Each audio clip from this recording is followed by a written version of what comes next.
estamos ya por empezar hoy con nuestra querida amiga y una guerrera verdaderamente, porque no cualquiera tendría el valor que tiene Frida Guerrero. Platicábamos antes de empezar este programa del valor que se necesita para hacer ese trabajo en el que a las mujeres se les hace ver como unos objetos o como cualquier cosa que pueden lastimar e inclusive eliminar. Entonces, pues bueno, hola querida Frida, bienvenida a este canal SEA Informa México. Sí, un placer y muchas gracias, muchísimas, por andar hasta acá.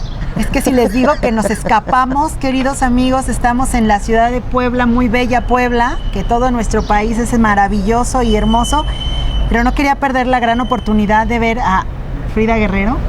Verónica Villalbazo, para todos ustedes que la mayoría te conocemos en las redes sociales como Frida Guerrero. Ha sido amenazada, Frida, ha sido maltratada, ofendida, gente loca, porque sí, alguien que no conoce el trabajo verdadero que haces y el peligro en el que todos los días te enfrentas, obviamente no lo conocen y entonces se sienten fuertes para... ¿Qué piensas? Primero, ¿cómo es que Frida Guerrera es en lugar de Verónica Villalbazo? Bueno, es una historia personal, obviamente, y que está en el libro. Y, bueno, no la hablo mucho, pero a raíz de que yo dejo mi confort como psicóloga, como terapeuta, yo soy terapeuta, no soy psicóloga titulada, me voy a Oaxaca. Yo dejo esta relación de 7 años justo el 3 de mayo del 2006, y además de que yo estaba golpeada por mi pareja, cuando yo llego a la casa de mi mamá, yo le digo, mamá, están golpeando a las mujeres de Atenco. Entonces fue como no sé, algo raro, energético, no sé. Y finalmente termino yéndome a Oaxaca a cubrir el conflicto magisterial. Y después de que me detienen unos paramilitares el 15 de noviembre, en la radio donde estaba yo, me piden que me ponga un nick. Yo dije, ¿para qué? Pues el día que me pase algo quiero que sepan que soy yo. Claro. Que soy Verónica. Y me dijeron, no, ya es de ley, lo tienes que hacer. Y entonces es que dije, bueno, Frida, porque pues obviamente Frida nos gusta a todas. Claro.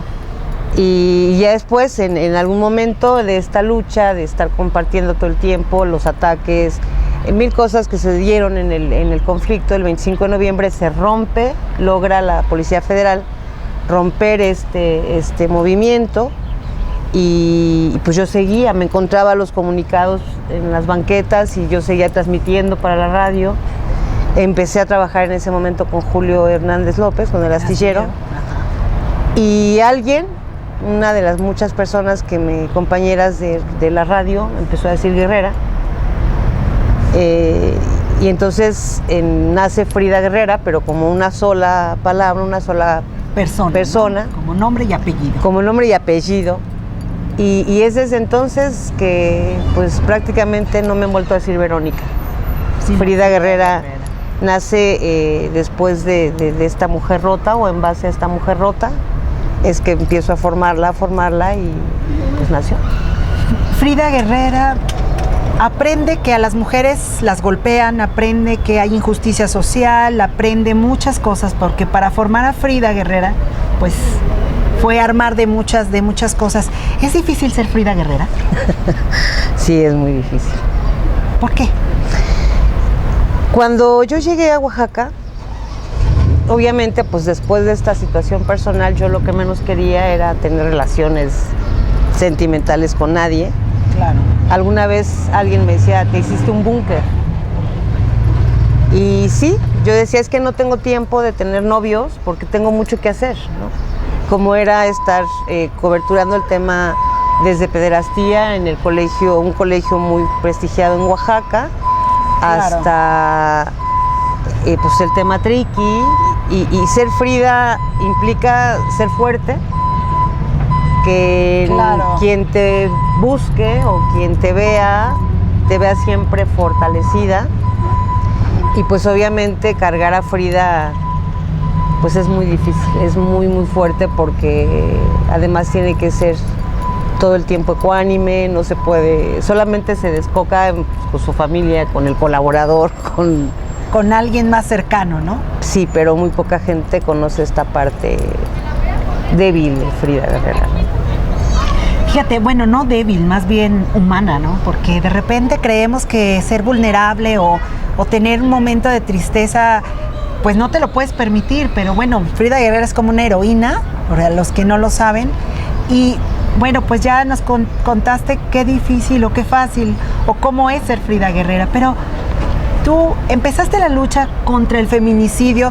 Frida Guerrero, además de que revisen, yo siempre que estoy transmitiendo y hablando acerca del feminicidio, digo, revisen la página de Frida Guerrero Villalbazo, la Frida Guerrera, su libro Hoy, que ahorita vamos a platicar de él. Siempre tienes varios blogs, el blog de Frida Guerrera, tienes La Columna Rota, y yo te he visto publicada en muchísimos periódicos. Cuéntanos un poquito de esa base de periodista y ahorita nos vamos al feminicidio. La Columna Rota nació en el 2007. Yo empecé a escribirla pues con mi lenguaje. Claro. Porque además de todo yo leía en Oaxaca, leía a los columnistas y decía, ¿por qué siempre los periodistas se dirigen a los periodistas o a quien va a entender este lenguaje técnico y rebuscado? Sí, ¿no? Sí.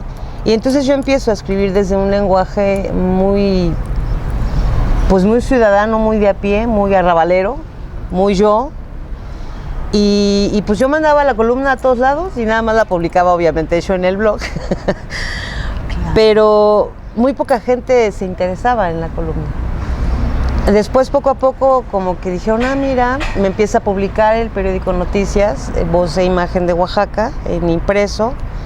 Esto, la primer columna que me publican es sobre la muerte de Teresa y Felicitas, las dos locutoras triquis asesinadas en Oaxaca, en San Juan Copala. Y de ahí el periódico, yo publicaba en ese tiempo prácticamente 3 columnas a la semana. Y después medios electrónicos empiezan a decir, mira, y pues empiezan a sumarse hasta que pues la Columna Rota se fue como evolucionando.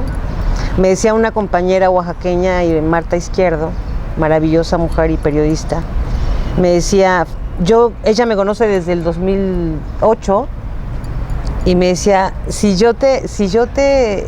a mí me permitieras darte una opinión de Frida, o sea, Verónica fue Frida. Frida Guerrera ya no es la misma Frida Guerrera que yo conocí en el 2008. Claro. A la Frida Guerrera periodista que es ahora, ¿no?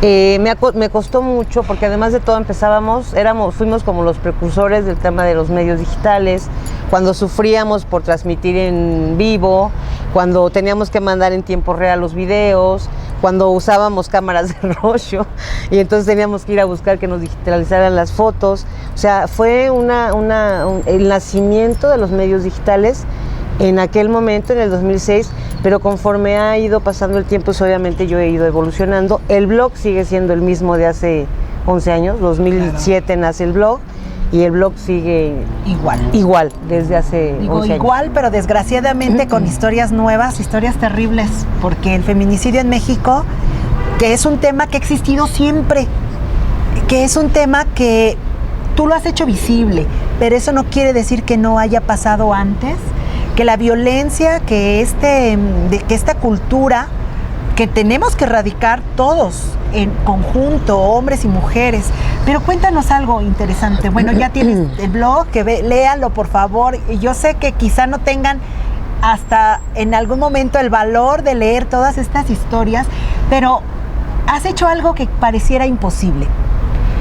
Cuando uno pasa por los puestos de periódicos y ves la falta de dignidad con la que tratan los cuerpos de nuestras queridas mujeres que han sido asesinadas, que más bien pareciera un premio para el asesino ver su terrible y macabra obra, pero tú has logrado algo muy importante, darles su cara, darles forma, que alguien sepa que tienen una historia, que son hijas de alguien, ¿no? ¿Cómo fue? ¿Cómo surge esto?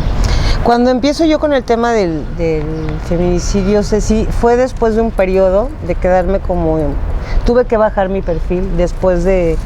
A mí me levantaron 3 veces en Oaxaca, una cuarta más con tortura.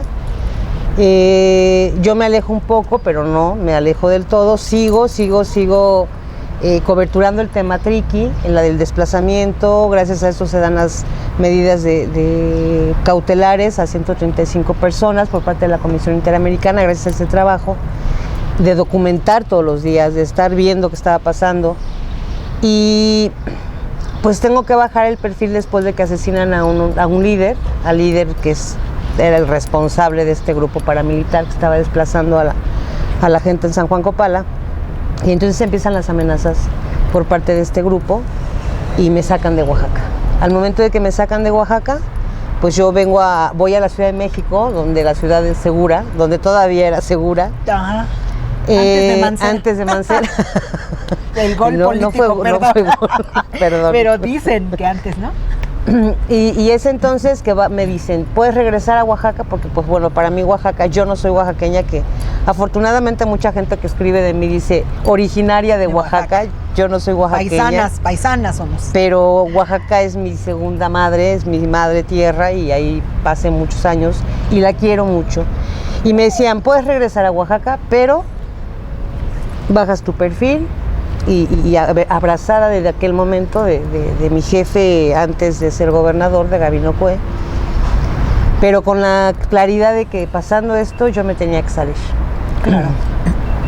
Dije ok, regresé y pues con el perfil bajo yo seguía escribiendo la columna, obviamente, ya no con la misma frecuencia, pero la columna nunca se dejó de escribir. Y de repente la vida me pone quieta en un esguince de pie y es entonces que yo empiezo a buscar feminicidios 2016, un 20 de febrero del 2016, no encuentro. No estaba exenta el tema del feminicidio porque pues llegaba a coberturar informes y cosas así, pero no absorta completamente. Los primeros datos me los arroja el mapa de María Salguero, que también empezaba a hacerlo. Sí, claro. Y entonces, a partir de ese momento, al otro día yo empiezo a buscar todos los días, de 3 a 4 horas hasta 5 o 6, en notas rojas, feminicidios. Cuando no me satisface esto, porque dije, no, nada más trata de contarlas. Sí, porque tenemos que ahí están, ¿no? sacarlas de la nota roja. No podemos dejar un tema tan doloroso en la nota roja. Entonces tengo que ponerle rostro, tengo que contar quiénes eran. ¿Para qué? Para que la gente empate con esta situación de podría ser mi hija, de podría ser mi sobrina, mi vecina, mi hermana, mi mamá. Y es que busco a mi primer familia. Yo obviamente cuando escribí antes de esta familia del tema del feminicidio, pues era ver fotos de mujeres, imaginarme lo que implicaba ser una mujer asesinada, etcétera. Pero ya contarlo con las familias empezó a ser diferente. Sí, claro. Retratar el dolor, ¿no? Que esa es la parte más fuerte, cuando tú ves a una persona muerta, ya está muerta, es muy doloroso, pero ya está muerta. Pero ver el dolor del vivo, esa parte es la interesante. No, y es lo que, o sea, yo por ejemplo, esta primer mujer de la que escribo, de esta primer niña, porque es una niña de 11 años, Dianita Lisset, yo nunca he visto a su mamá físicamente, jamás, nunca nos hemos visto. Pero yo le dije, mira, yo soy fulana de tal, yo quiero escribir la historia de tu hija, porque yo no quiero que sea un número más, yo quiero que me cuentes quién era Diana. Y entonces las familias empiezan a confiar en mí poco a poco. Ha sido muy difícil. Al día de hoy ya todo el mundo escribe de feminicidio y qué bueno, ese era el objetivo. Claro. Pero nadie tiene idea, de todo lo que a mí me costó recopilar todos esos contactos, porque era de convencer, primero de buscar, de ver si era la familia de tal, luego escribir o luego tratar de, por algún medio, escribirles y convencerles de hablar. Cuando empiezo yo a hablar con estas familias, ya físicamente de poderme desplazar a algunos estados, el dolor primero es al que tengo que escuchar, lo tengo que oír, ver cómo mienta madres, pregunta, se enoja. Y después de que escucho este dolor, entonces sí dame chance y tengo que darles la contención a la familia.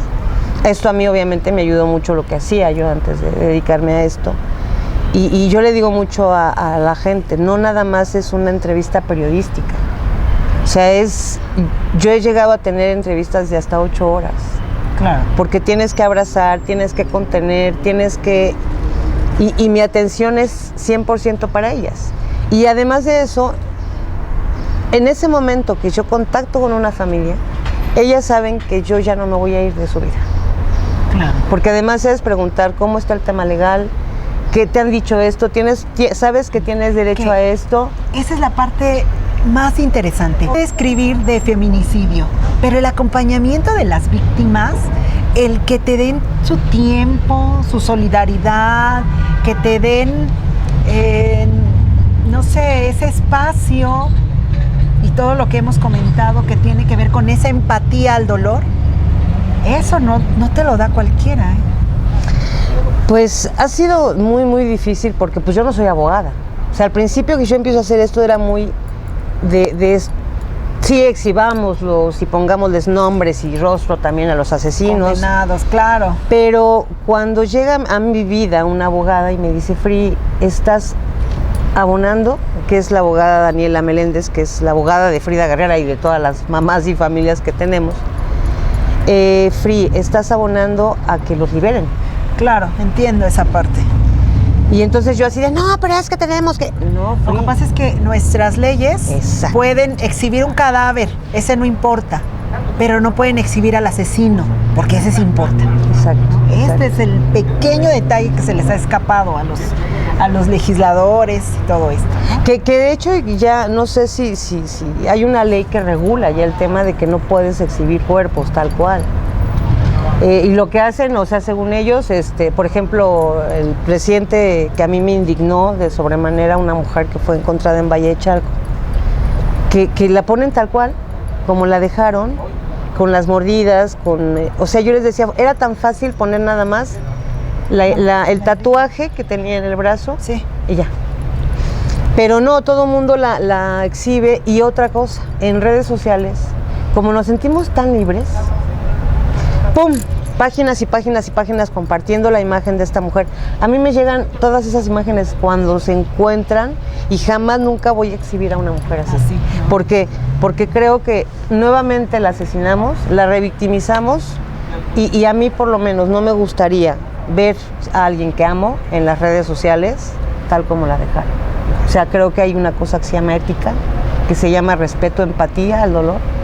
Y lo curioso de todo esto es que algunos medios de nota roja ya están aprendiendo esta parte, de ser más reservados, pero ahora en nombre de la libertad de las redes sociales, pues estamos exhibiéndolas otra vez nosotros, ¿no? Entonces yo creo que eso es algo que tenemos que cuestionarnos como personas. Exacto, porque además es algo que yo hace unos días, hace una semana exactamente, aparece el cuerpo de una niña, una jovencita de cabello cortito, y sale su cuerpecito desnudo, tirado de espalda en un periódico. Por supuesto yo lo denuncio porque se me hace tan indigno. Llegó un momento de que no pude dejar de ver la imagen, y no por el morbo. De repente hasta llegué a pensar que era un niñito. Y después ya aparece la imagen de que es una niña. A mí se me hace de verdad, a todos estos periódicos que venden con la sangre, que venden con la dignidad humana, que no deberían existir. Aunque sí es cierto que le dan trabajos a mucha gente, pero igual podrían vender mole en la esquina y no estar haciendo ese tipo de cosas. Y pues bueno, cuando yo veo este tipo que a mí me parece tan denigrante, que pongan a las mujeres y a cualquier persona, igual también alguna vez denuncié por LGBT a una persona de un homosexual, que lo habían puesto así como lo mataron, y una imagen horrible, y con APRED y todos esos, olvídenlo, no han hecho nada aún. Pero bueno, finalmente, cuando tú quieres darle la dignidad humana a un cuerpo, a un cadáver, la familia, ¿cómo han respondido? De hecho, fíjate que yo creo, porque en el libro lo comento, yo creé un WhatsApp, y el WhatsApp lo creo en base a primero, pues hablarles del libro, porque pues, fue la pura gente que estaba para el libro, la agrego. Y después, conforme iban llegando las familias, las iba agregando al WhatsApp. Claro. Entonces, obviamente, imagina, o sea, de ese WhatsApp podría yo hacer un libro, porque se indignan, o sea, por ejemplo, muchas de ellas que han visto las fotos exhibidas de sus mujeres, te lo dicen, es que no tienen idea de lo que generan, o sea, no tienen idea de lo que es que tú estés viendo, que busques un hombre y te aparezca la foto de ella como la muerta, asesinaron. claro. Y que además de todo te recuerde ese momento. Y entonces, no nada más la autoridad me revictimiza, no nada más la autoridad me hace llorar, también estar viendo que mucha gente, incluida gente que yo conozco, compartió la imagen de mi hija asesinada, ¿no? Entonces, las familias eran renuentes al principio, ahorita están muy abiertas. Yo les digo, no son exclusivas mías, si les habla quien les hable, menos una señora que se llama Laura. A esa no. A esa no. Pero es porque es que tiene que saber la gente que hay personalidades o personajes que reciben dinero para ir rompiendo este tipo de movimientos. Digo, que hacen, no es que no exista el feminicidio, es que quieren ganar algo de eso, de la víctima, y eso es como ser como una hiena, ¿no? Porque exacto, comen del cadáver ajeno. Exacto. O sea, ábranse, vayan, y si las quieren entrevistar aquí, acá, donde ustedes quieran, vayan, claro, pero siempre véanse obligadas a pedir respeto, a pedir ética sobre todo, y que si en algún momento ustedes no quieren salir ante las cámaras o alguna situación, pero quieren denunciarlo, solicítenlo. Yo las trato con mucho respeto. Yo casi no contaba la historia, ni siquiera la cuento en el libro, pero este anillo a mí me lo regaló una mamá. Entonces, cuando me lo pone, que es la mamá de Fátima, Lorena Gutiérrez, una chiquita asesinada en el 2015 en el Estado de México, desplazada por feminicidio, con la solicitud de que se pueda ir a otro país, porque esto es imposible. Cuando me lo puso fue impacto para mí, así de, Lore, ¿pero qué me estás pidiendo, matrimonio? ¿Qué? Y sí, todavía sí, claro. Yo bromeé con ella, y cuando ya realmente el peso de este anillo es demasiado, o sea, es lo que yo hago con ella. Es el compromiso. Es el compromiso real y absoluto de que me casé con el tema, de que me casé con estas familias, de que mientras ellas a mí me necesiten y me ocupen, porque obviamente hay familias que se han alejado. Claro. Y es muy respetable, pero quienes están conmigo y quienes me ocupen, mientras me ocupen, yo voy a estar ahí siempre. Y mira, pueden ser las 2 de la mañana, la hora que sea, y a mí ellas me llaman cuando no pueden dormir, cuando están angustiadas, cuando alguno de los hermanos, por ejemplo, el hermano de Patricia Mora, que fue el que nos acompañó ayer, Jacobo, está con la ansiedad, me llama y nos tardamos hablando 3 horas, ¿no? Porque los demonios de un asesinato como este, de estos crímenes de odio, no son tan fáciles de escapar, no son tan fáciles de hacerlos huir de nuestra vida. Y fíjate, Frida, hay una cosa que me ha llamado mucho la atención. Cuando tú escribes en tu libro, que tienen que comprarlo, por favor, ahorita hablamos de él. Tú escribes en tu libro y dices algo bien importante. ¿Cómo es posible? No lo dice así, por supuesto, pero tienen que leerlo. Dices, ¿cómo es posible que la comunidad mayoritaria de un mundo, porque no solo de México, sino del mundo, que somos las mujeres, seamos vulnerables? ¿Qué mensaje le podrías decir a todas las mujeres? Porque esto es de crianza, o no sé, ¿por qué crees tú que esté pasando esto? Mira, yo como lo he dicho siempre, esto es como un caldo de cultivo. Cuando se abre esta puerta a la guerra contra el narco, se abre la puerta a la impunidad. Entonces todo puede pasar, y todo puede pasar en nombre de... Desde balaceras donde quedan familias en medio asesinadas, o familias que no es una, no dos, ni tres, ni cuatro, son decenas de familias que han sido atacadas directamente por los cuerpos de seguridad del país, confundiéndolos con delincuentes, hasta el tema de que, por ejemplo, hombres, parejas, exparejas, asesinan a sus mujeres, y van y las dejan descuartizadas, calcinadas, en tambos, con mensajes del narco. Para que crean. Para que entonces no se investigue, porque como saben que no se investiga, pues no se va a investigar. Afortunadamente algunas ocasiones se ha logrado dar con que la pareja fue y pues bueno, los detienen, pero creo que sí es un caldo de cultivo de impunidad, de corrupción, de falta de sensibilidad, de sociedades completamente apáticas, de sociedades yoyistas, ensimismadas en esto, sí. Donde ya no vemos, donde ya no exigimos, donde además sociedades que tienen miedo, miedosas absolutamente, donde ya mejor no me levanto porque si me levanto me van a matar, me van a asesinar, me pueden disparar, me pueden levantar, me pueden... Y yo le hago mucho la invitación a los jóvenes con los que estamos trabajando mucho ahorita en diferentes escuelas, es quítate el miedo. Tenemos que ponernos de frente y abrir los ojos, Ceci. Ya no podemos seguir viendo, te apuesto que si aquí pasa un evento de violencia, muy poca gente se va a meter. Claro. ¿Por qué? Porque, ¿y qué tal si sí es malo? ¿Y qué tal si es mala? ¿Y qué tal si se lo merecía? ¿O qué tal si me dice que no me meta porque es su marido? O sea, no te importe, métete. Podemos estar salvándonos, pero desgraciadamente el brebaje que hay de impunidad, el mensaje claro para nosotras las mujeres, ahorita en la mañana me he estado cuestionando mucho el tema de los niños, porque está pasando mucho con los pequeñitos niños, donde tengo que plantearme esto de que tenemos que empezar ahora a visualizar los infanticidios, porque están siendo asesinados los niños y nadie tampoco los está volteando a ver. Porque eso pasa, es como un animalito, es como cuando se cansa el burrito en el rancho y entonces lo mandan a matar o lo mandan porque ya no les funciona. Eso es algo que está pasando, esa deshumanización está pasando también con los niños, eso es cierto. Cuando yo trabajaba como terapeuta, Ceci, yo trabajaba mucho con papás y con maestros, con niños, y yo les decía a los niños, a los padres, siéntate con tu niño, con tu niña y guíalo. No estábamos todavía tan metidos en estos onda tecnológica, era siéntate a ver la televisión, explícale, ayúdale a que si pasa algo, una situación fuerte, o sea, tienes que darle esta capacidad, esta inteligencia emocional suficiente para que el niño o la niña pueda responder sin ti en cualquier situación de su vida.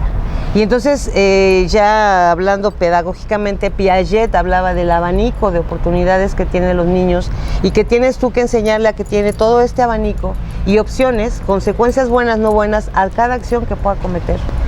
Claro. Y no es que fuéramos brujos, yo lo he dicho mucho, pero nosotros veíamos, lo platicábamos entre colegas y decíamos, si no paramos esto ahorita, y te estoy hablando de 1999, 2000, las próximas generaciones van a estar completamente deshumanizadas. Sí. Y aquí está. Y mira, no solamente deshumanizadas si pasa un evento, como bien dijiste, es más fácil que alguien lo grabe, que alguien hable a la policía o por lo menos grite policía o deténgase o no le pegue o lo que sea, ¿no? Es más fácil. Y por ejemplo, yo lo he dicho mucho, o sea, a mí me encantan los animales, de hecho, yo tenía gatos cuando vivía en Oaxaca. Pero esta gente que a mí me amenazaba y constantemente estaba enojada, me llegó a asesinar 2 gatos. Degollado uno y el otro, la otra gatita completamente rota de todos sus huesitos. Sí, la torturaron. Y yo los quería a mis gatos. Claro. Pero una cosa es querer y otra cosa es dejar violentar también, porque ahora estamos violentando los derechos de esos animales al humanizarlos, al hacerlos que sientan, que se pongan un suéter. Yo el otro día me impacté porque vi en una revista carriola para perro y yo dije, espérame, no estamos transgrediendo ya, no nada más estamos asesinándonos aquí, estamos transgrediendo ya el instinto de un animal, haciéndolo humano. Es que los perros sienten, no sienten. Estás interpretando lo que tú quieres que el perro haga. Claro. Y obviamente, pues si al perro le das de comer o al gatito lo tienes todo el tiempo metido en tu casa. Está súper agradecido. Está súper agradecido, condicionado. Y desgraciadamente cuando se les pierden, los animales pierden tanta su capacidad de instinto que se mueren, que los atropellan, porque no saben qué hacer antes. Es lo mismo. O sea, ya transgredimos a la humanidad. Ya estamos asesinando mujeres embarazadas cuando eran sagradas, cuando no se tocaban, y las asesinan bajo el término de robarles al bebé, porque les estorban, que pasa mucho aquí en Puebla. Puebla es uno de los estados donde las mujeres son asesinadas embarazadas porque les estorban a los maridos, o a los hombres, o a los novios. Y lamentablemente ya una mujer embarazada ya no se respeta, bajo ninguna situación. Y luego entonces te metes con las niñas, donde las ves como dulces, donde se pueden asesinar y no pasa nada. Y el caso claro que tú lo conoces, sí, y que muchos lo conocen, es Calcetitas Rojas. Calcetitas Rojas fue el parteaguas para mí de toda esta podredumbre social, institucional. A mí me daba vergüenza pertenecer a esta sociedad indiferente, que no voltea a ver, que no veía, y que durante todos estos 12 años, Ceci, en los contextos de todos los contextos de la carrera de Frida Guerrera, siempre ha sido esa: siente, empátate, no necesitas ser indígena, triqui, vivir hasta donde viven para sentir el dolor de que estés desplazado de tu casa, de tu tierra. No necesitas que te asesinen a tu mujer, a tu hija, para entender. Claro. Y no necesitamos que otra vez más niñas sean arrojadas a las calles, violadas y asesinadas, y que no hagamos nada. A mí esto me rompe, y fue muy difícil romper esta indiferencia, y pues bueno, ojalá y se mantenga, ojalá y esa gente que se tocó tanto con el tema de la niña pues siga por ahí y que no se nos olvide. Ahí pasó algo también, porque eso es importante. Recibiste amenazas de quienes nos cuidan, ¿no? Se supone que pero es que este es un tema que nosotros, yo así lo traduzco. Si tú conoces a gente mala, de bandas delictivas, sabes que te van a hacer algo malo, porque son los malotes. Pero tú vas a la autoridad, que son los que nos cuidan y nos defienden, y son los buenos, ¿no? Esa es la lógica. Pero va Frida Guerrera, le da seguimiento a una niña, le da dignidad, y es más, le diste rostro, nunca desististe. Al final de tu lucha, bueno, yo te vi desde el día 1 de que empezaste a hablar de ella hasta el momento en que llegaron las televisoras, y bueno, eso está bien, pero pasaron muchos meses para que se interesaran en el tema. Pero después las autoridades que debían haber hecho ese trabajo te amenazan. ¿Qué pasó ahí? Pues llanamente creo que fue evidente, se evidenció su ineptitud, su falta de sensibilidad. Creo que el tema de Calcetitas fue mostrar la respuesta que le da el Estado mexicano al feminicidio.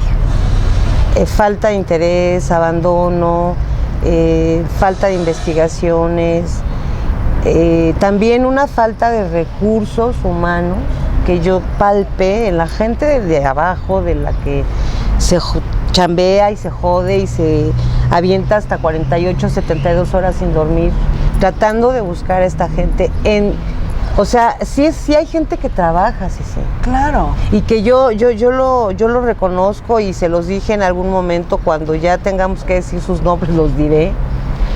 Pero hay mucha gente de esos de arras que dicen, es que sí lo hicimos, mire, sacamos esta carita, ¿no? Y yo le decía, es que ¿cómo crees que ibas a encontrar a la niña con eso? O sea, la niña no se parecía nunca jamás, o sea, no. Y entonces ellas, las autoridades, las Barbies del feminicidio en el Estado de México y el señor fiscal, salen orgullosamente a decir cosas que no son ciertas. Cuando nosotros logramos encontrar todo el tema de la niña, cuando las televisoras llegan, que se los agradezco infinitamente, como dices tú, está bien, pero esto fue al final. Sí, no en la lucha. Sí. Cuando Alejandro Solalinde salió y dijo, únanse a Frida Guerrera, no la dejemos solita, pobrecita, está ahí toda abandonada, nadie la pela, porque de verdad nadie me hacía caso. Era muy poca gente la que me seguía, y era como en esta onda de dejar de creer en nosotros. Ay, Frida cree que va a encontrar a una niña. Va a encontrar a los asesinos de la niña. Exacto, o sea, ¿cómo es que va a creer que va a encontrar la identidad de una niña que está asesinada y que a nadie le ha importado? Cuando llegan las televisoras, y entonces yo le pido a mi amigo del alma que quiero y adoro, a Alejandro Solalinde, que me ayude. Yo, además de todo, en medio de un dolor, porque estaba yo buscando a la niña en esta necesidad de de encontrarla, la identidad de la niña. Pierde la vida alguien que yo amo y que adoro y que quería y que era parte importante de mi vida, que es Alberto Donís. Me sentía como en un montón de brebajes de cosas que estaban pasando, pero yo seguía con la niña. O sea, yo fui, acompañé a mi amigo, lo llevé hasta Guatemala y me regresé. Y entonces dije, ok, me duele, pero Beto, ayúdame, tengo que seguir y seguir y seguir y seguir y seguir. Claro. Cuando el padre Soralinde le pido que interviene, entonces empiezan a voltear algunos medios. Claro. Y se da justo en el momento en el que alguien se toca el corazón después de que nos enteramos que la niña es puesta en una fosa común. Se tocan el corazón, me mandan 3 imágenes horrorosas y que ahí va. Mucha gente me dice, Frida, es que la comparto para que la identifiquen. Yo nunca puse una imagen de esas para identificar a la niña. Busqué una persona que me hiciera un dibujo, nace este primer dibujo, damos a conocer esta historia en este primer dibujo el 30 de octubre y ¡pum!, salen las autoridades. Pero no la echamos a la fosa común, la enterramos dignamente en una tumba privada y ahí está plácidamente, o sea, dignamente enterrada. Entonces, pues obviamente vuelves a evidenciar tu falta de sensibilidad. ¿Cómo vas y metes a una niña y a nadie le avisas? O le avisas a quien tú quieres. Claro. Sigue el tema hasta que pues logramos dar con todo este final. Pero se empezó a unir más gente, obviamente, ayudó mucho el tema de que las televisoras nos estaban ayudando a difundir el rostro de la niña, que el 27 de noviembre yo ya tenía contacto con la tía, que dijo, creo que es mi sobrina. Empezamos y finalmente el 19 de diciembre se les entrega. Cuando yo hago esto, ellos se enojan. Porque te metes en su trabajo, que no hacen, ¿no? Y todavía Irma Millán me grita, muy enojada, la fiscal de feminicidios, el 27 de diciembre, que vamos a buscarla para que le dé acceso a la familia, que son las hermanas, a la carpeta, y obviamente nombrar el abogado que ella estaba nombrando. Y bueno, la señora enojadísima les dijo, conmigo no se peleen, no les conviene.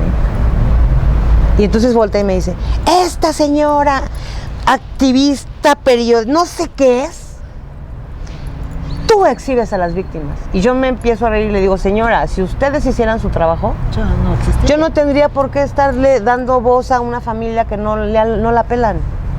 Pónganse a trabajar, y en todas las fiscalías, pónganse a trabajar y no habría necesidad de evidenciar esto en medios. Pero yo la enterré, yo esto, y no hice un video. Mi trabajo es hacer videos. ¿El suyo? Es el que hice yo. Resolver un caso, claro. Entonces, pongámonos en nuestro lugar.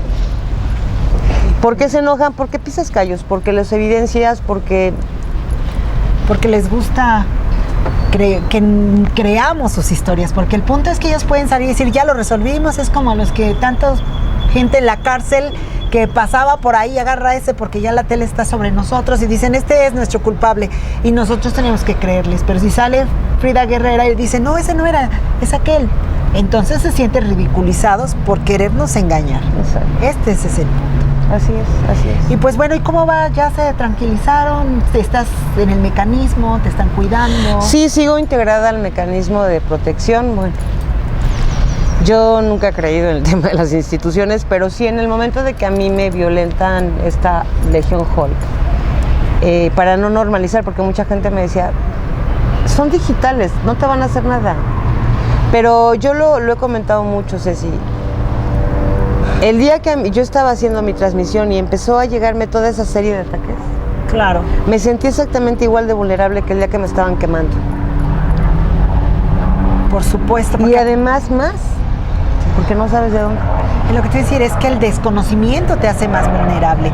Y ahí es donde se necesita la empatía y la sensibilidad de la gente, porque pues sí puede amenazarte 1000, pero de esos 1000 con uno que haga daño es suficiente, ¿no? Pero de repente no entendemos esto.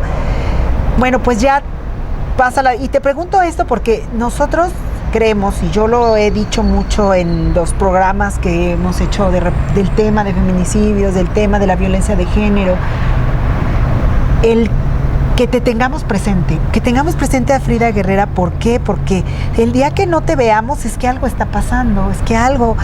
Y si nosotros no somos solidarios y no buscamos que la gente que es valiente, porque esa valentía, y lo platicamos, no cualquiera, ¿y de dónde? A ver, bueno, antes de continuar con este tema, que es muy importante y que sí yo quiero mucho señalar, que el ver el blog, que el ver el perfil de Twitter, que el ver tu Facebook, no es solamente porque hay que hacerla muy famosa, no, es por su seguridad, porque cuando una persona tan valiosa y tan valiente tiene esta gran oportunidad de levantar la voz y de ayudar sobre todo a las familias que están sufriendo, sí tenemos que verla, porque el día que no la veamos, entonces tenemos que preocuparnos. ¿No, querida Frida? Sí, es. Y bueno, ya llegamos a un punto interesante, tu libro, porque esto sí es importante. Vayan a las librerías, ya está en Torrúa, en Gandhi, yo ya fui a comprar uno, aquí está. Vayan por este libro de Ni Una Más. Yo creo que no solamente es por la experiencia y por todo lo recabado, porque tristemente existen los feminicidios, porque si no existieran, este libro tendría otro título, créanme. Pero hoy vamos a hablar de Ni Una Más. ¿Cómo surge? Cuéntame. Pues surge en esta necesidad o sea, yo cuando hablé con la editorial, con César Ramos, que es mi editor, y yo le dije, es que es necesario ponerlo ahí. Y lo que decía yo al principio, tenemos que sacarlas de la nota roja. O sea, esto no es la recopilación de nota roja. Este libro está escrito con el dolor. No me dan voces ni me dan entrevistas vacas sagradas que hablan del feminicidio y que es muy respetable todo lo que han hecho, porque además de todo no pude acceder a ellas, fue imposible que me dieran una entrevista, pero lo importante de este libro es que es testimonial. No es el primer libro que se escribe de feminicidio en el país, pero sí el primero que se escribe por una mujer desde esta visión testimonial 100%. Tenemos 3 historias de mujeres sobrevivientes de intentos de feminicidio. Uno de ellos que para mí es muy valioso, el de Silvana Ornelas, que es una chica que no esperó el sujeto a tener una relación de pareja ya formal, sino desde el noviazgo la violenta. Sobrevive, desde los 16 años vive una relación violenta de noviazgo y finalmente logra zafarse y hoy, bueno, tiene una Fundación Amor No Es Violencia, donde está enseñando a las chicas a tener estas relaciones sanas, donde amar no implica que te lastimen, porque estamos tan casadas con Hollywood y con La Rosa de Guadalupe y con esas novelas de que si no te maltratan, no te quieren y exacto, después de que te engañan 500 veces, te humillan, te corren, te hacen, y sé que terminan casándose con el hombre, ¿no? Eso yo no las puedo ver.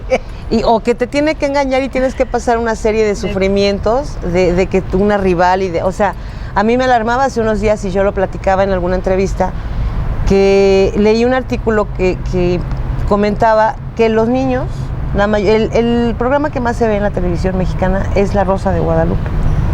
Sí, y por niños y adolescentes. Ese es un problema. Y hablan, o sea, en algún momento lo hemos visto, yo lo he tenido que ver ese programa, no tengo televisión, pero cuando voy a comer a algún lado regularmente eso lo tienen puesto. Entonces me pongo a verlo y hablan de feminicidio mal enfocado, de suicidios mal enfocados, de bullying mal enfocado completamente.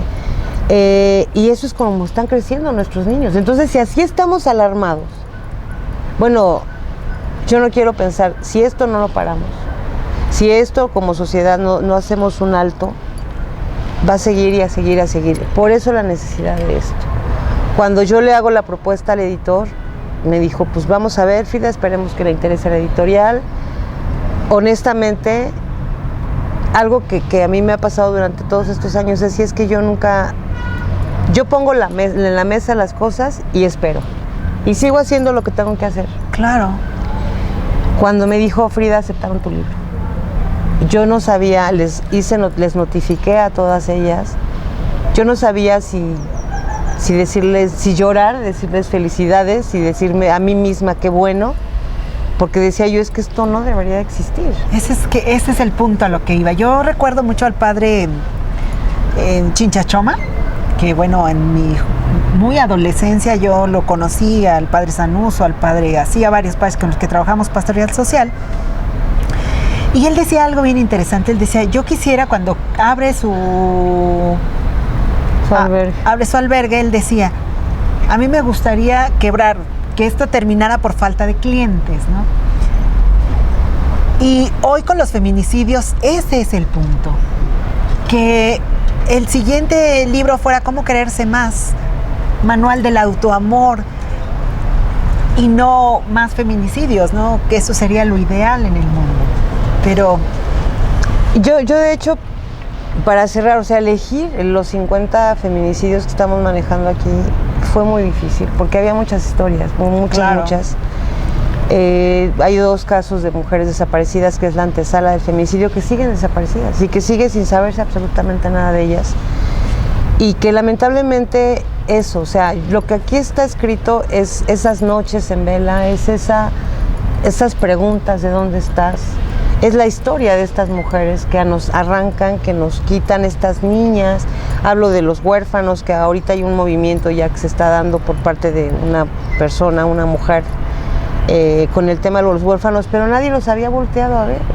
O sea, yo vengo escribiendo columnas de huérfanos desde el 2016 y te juro, Ceci, que hasta apenas hoy, y que lamentablemente fue por calcetitas rojas, claro, que medio empezó la gente a leer, pero yo tengo escribiendo historias desde hace muchísimo tiempo. Historias terribles, ¿no? Y son prácticamente, o sea, yo les digo, a mí se me hace como si hubieran pasado ya hasta 10 años, Ceci, porque desde que me levanto, y así como me levanto, me siento a trabajar el feminicidio, la base de datos, el blog, poner acá, allá, hacer entrevistas para las columnas, ir a visitar familia los fines de semana, buscarlas, que implica 3 o 4 horas todos los días.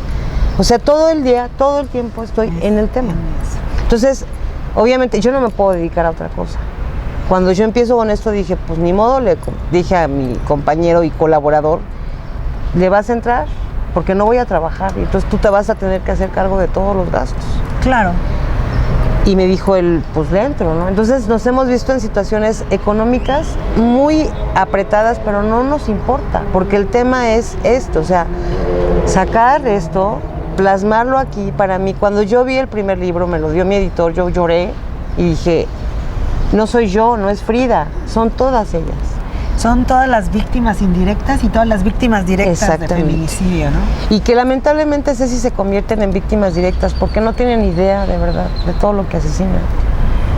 No, yo creo que no, y eso es lo que nos hace falta conocer como sociedad y las instituciones, ¿no? Resulta que una persona que pierde un hijo, una hija, que empiezan, como lo comentas tú, esta antesala del feminicidio, la desaparición, ya no vuelven a dormir nunca. Ya no tienen paz, no tienen tranquilidad, no saben si comieron, si durmieron, si están en peligro, si les trata de personas, no saben nada. Y las autoridades no les importa. Las autoridades sí, siéntese allá, declare, no declare, y te incitan a abandonar el caso. Sí, y cerrar los expedientes por falta de interés, pero cuando supuestamente se siguen de oficio, ¿no? Que esa es otra cosa. Tú, por ejemplo, ahorita, ya con todo esto que conoces para poder continuar. Con todo esto que conoces,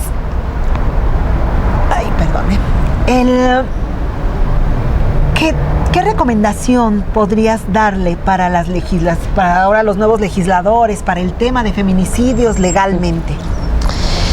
Híjole, yo lo único que sí he estado proponiendo es que creo que asiste la Fiscalía a nivel PGR, la Fiscalía Antisecuestros, antidrogas y todas estas antis, pues yo creo que ya debería de sacarse de lo local absolutamente, y que se cree una fiscalía federal en el tema del feminicidio, porque ya no, o sea, no se puede quedar ya en lo local.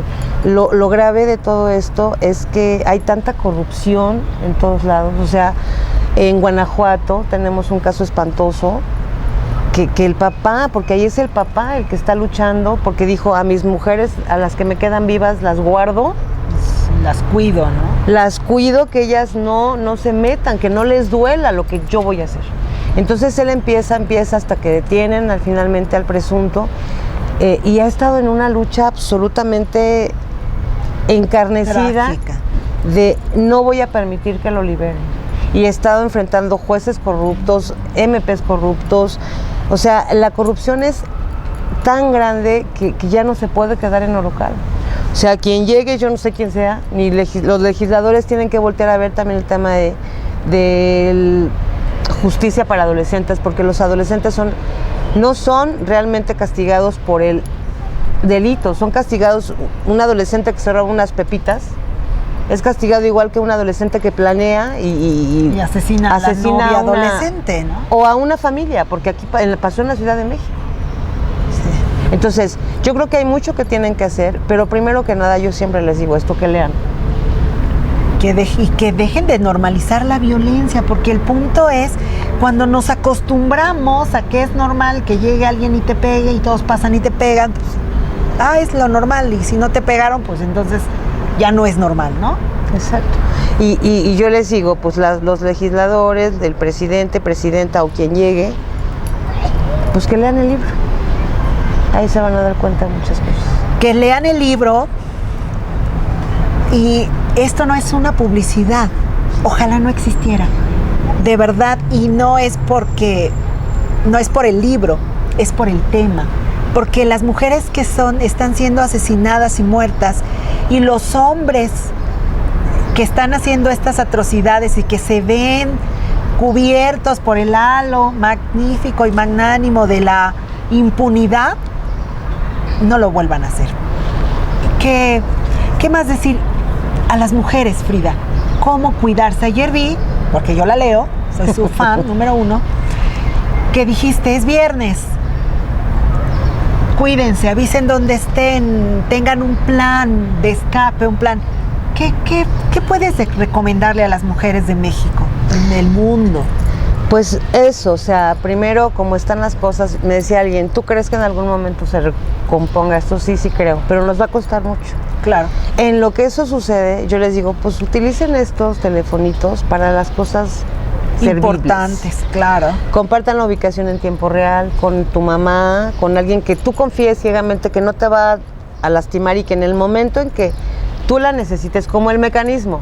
Nosotros tenemos ciertas personas a las que les llaman si tú no estás, si no te ves, si algo no está bien.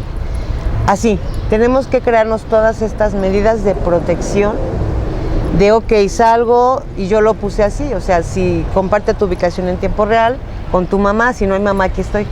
Claro. Entonces, yo lo digo así porque muchas veces la gente sabe que yo voy a estar, yo no soy Dios, como me dice el padre Solarín, de no es Dios Frida Guerrera. Es la Mujer Maravilla. Pero nada más, pero Dios no. ¿Verdad? Pero eso, cuídense siempre que me ocupen a mí, me pueden buscar en Frida Guerrera en todas mis plataformas. Y obviamente con algunas personas pues ya doy mi número telefónico y estas cosas, porque creo que sí podemos salvar una vida. Aprendernos a meter, a ser más metiches, a quitarnos el miedo. Y también el tema de esto, lo que tú escuchabas ayer, no sé si viste la transmisión de la universidad, y yo ahí les decía, si tú conoces a alguien que está siendo violentada, que está siendo lastimada, no la alejes de ti, no le digas eres una tonta. Ya, fuera. ¿Por qué? Porque la aíslas más y más y más. En algún momento ella te va a necesitar y tenemos que estar ahí. Salir de una situación de violencia es muy, muy difícil. Cuando logras que una mujer salga viva, celébralo. Entonces, no te alejes, cuidémonos unas a otras, siempre acompáñate de alguien que tú sepas que es 100% confiable. Si ves a alguien que está vulnerable en una fiesta, en un antro, que está alcoholizada, que ayúdala, no la dejes ahí, porque puede ser la próxima mujer que encuentren asesinada. Y por lo menos mi conciencia no estaría en paz. Claro, claro, claro. Frida, ya dentro de todo esto, antes, estás yendo a todas las universidades, bueno, a las que te han invitado. Y bueno, yo creo que la invitación es a está la Ciudad de México, todo, están todas las universidades, exacto, porque lo primero para este tipo de crímenes es la prevención. Entonces no esperemos, como dicen en los pueblos, que se ahogue el niño para tapar el pozo, ¿no? Tengamos mucho cuidado y a todas las universidades y a toda la gente, ¿qué dirías a las familias de las personas de feminicidio? Y ya para despedirnos. Pues que aquí estoy, que siempre que me ocupen, yo lo único que hago es esto, contar historias, quitarles esta cifra horrible, ponerles rostro, pero además de todo, no nada más escribir sobre el feminicidio, sino acompañarlas, asesorarlas en lo legal, en lo que podemos. Obviamente, pues mi trabajo como terapeuta me ha permitido abrazar esta parte emocional, dar contención, pero nada más es siempre este acompañamiento emocional, psicológico, y además de todo, que nunca se sientan abandonadas, que si a mí me necesitan y en el momento en que yo escriba la historia, ok, porque esto no se quedó aquí. O sea, yo sigo escribiendo columnas todas las semanas. Y pues las columnas están ahí. Hoy, por ejemplo, la está publicando la de esta semana, sin embargo. Entonces las columnas siguen escribiéndose, las historias siguen y yo estoy aquí para ellas y para quien me ocupe. Y pues bueno, queridos amigos, ya considerando, y como bien dice, no es solamente el concepto de feminicidio y estos crímenes de odio, es estar presentes, es cuidar de Frida Guerrera también, es leer su libro, es buscarla, es protegerla, es proteger a todas nuestras mujeres, a nuestros niños, a nuestros hombres, porque esto no es una guerra de sexos. Esto es ser completamente humanos y darnos cuenta que solo vamos a sobrevivir como familia, unidos, como sociedad. El darnos cuenta que la prevención es el camino, el saber dónde están nuestros niños, nuestros jóvenes, nuestros adolescentes, qué miran y con quién se relacionan, y podemos evitar seguramente miles de los delitos que están sucediendo. Así es. Y pues eso, cerrar con eso. No es guerra de hombres contra No es mujeres. guerra de hombres. Los amamos, hombres. Tenemos que hacerlos aliados para crear conciencia. Cuídenos porque todos y en cada casa hay una mujer. Así es. Cada casa. Y todos nacimos de una. De una mujer. Y bueno, pues queridos amigos de SEA Informa México, aquí pues yo estoy muy contenta de estar contigo, Frida Guerrera, Gracias, porque le tengo gran admiración a su valentía. Por favor, vayan a las librerías y denle voz a cada mujer que en este libro se habla. Muchas gracias, Frida. Muchísimas gracias a todos. Hasta luego. Nos Chao. vamos despidiendo de las plataformas. Chao. Adiós, queridos amigos. Ay, Dios mío. Adiós. Listo. Híjole, muchas gracias. No, ¿de qué, hermosa?